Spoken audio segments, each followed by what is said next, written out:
ഗണേശനും ഭാര്യയും അഴിമതി കേസിൽ അകത്താകുമോ? കേരള രാഷ്ട്രീയത്തെ പിടിച്ചുലയ്ക്കുന്ന പുതിയ അഴിമതി വിവാദത്തിൽ മന്ത്രി കെ.ബി. ഗണേഷ് കുമാറും ഭാര്യ ബിന്ദു മേനോനും വിജിലൻസ് നിഴലിലേക്ക്. മിൽമയുടെയും കേരാഫെഡിന്റെയും വിദേശ വിപണന കരാറുകൾ ചട്ടവിരുദ്ധമായി സ്വന്തം കുടുംബത്തിന്റെ കമ്പനിക്ക് നൽകിയെന്ന വെളിപ്പെടുത്തൽ പുറത്തുവന്നതോടെ മന്ത്രിക്കെതിരെ അഴിമതി നിരോധന നിയമപ്രകാരം അന്വേഷണം വേണമെന്ന ആവശ്യം ശക്തമാകുന്നു. പത്തനാപുരത്ത് UDF സ്ഥാനാർത്ഥിയായി ജ്യോതികുമാർ ചാമക്കാല എത്തിയതോടെ ഈ വിവാദം രാഷ്ട്രീയമായി കത്തിക്കാനാണ് പ്രതിപക്ഷത്തിന്റെ നീക്കം.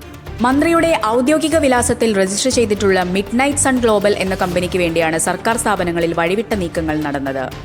യാതൊരുവിധ ടെൻഡറോ വിജ്ഞാപനമോ ഇല്ലാതെയാണ് കേരാഫെഡ് വെളിച്ചെണ്ണയുടെയും മിൽമയുടെയും വിദേശ വിതരണാവകാശം മന്ത്രിപത്നി CEO ആയ കമ്പനിക്ക് എഴുതി നൽകിയത്. സാധാരണ മൊത്ത വ്യാപാരികൾക്ക് ലഭിക്കുന്നതിനേക്കാൾ 15% അധിക കമ്മീഷൻ ഉറപ്പാക്കാൻ ഉന്നതതല സമ്മർദ്ദമുണ്ടായെന്ന വിവരങ്ങൾ പുറത്തുവന്നതോടെ ഇത് വ്യക്തമായ അഴിമതിയാണെന്ന് നിയമവിദഗ്ധർ ചൂണ്ടിക്കാട്ടുന്നു. ഭരണഘടനാപരമായ പദവിയിലിരിക്കുന്ന മന്ത്രി തന്റെ അധികാരം ദുരുപയോഗം ചെയ്ത് കുടുംബാംഗത്തിന് സാമ്പത്തിക ലാഭമുണ്ടാക്കി കൊടുത്തത് സ്വജനപക്ഷപാതത്തിന്റെ പരിധിയിൽ വരും.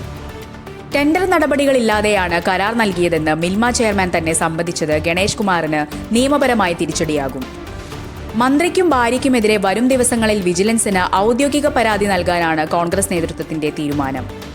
വാളകത്തെ പഴയ വിവാദങ്ങൾക്കൊപ്പം പുതിയ കുടുംബ അഴിമതി കൂടി ചർച്ചയാകുന്നതോടെ പത്തനാപുരം മണ്ഡലം രാഷ്ട്രീയ പോർക്കളമായി മാറിയിരിക്കുകയാണ്. ജ്യോതികുമാർ ചാമക്കാല ഈ വിഷയം നേരിട്ട് ഏറ്റെടുത്തതോടെ ഗണേഷ് കുമാറിന് ഇത് നിലനിൽപ്പിന്റെ പോരാട്ടമായി മാറും. മന്ത്രിയും ഭാര്യയും അഴിമതി കേസിൽ പ്രതികളാകുമോ എന്നാണ് ഇപ്പോൾ രാഷ്ട്രീയ കേരളം ഉറ്റുനോക്കുന്നത്.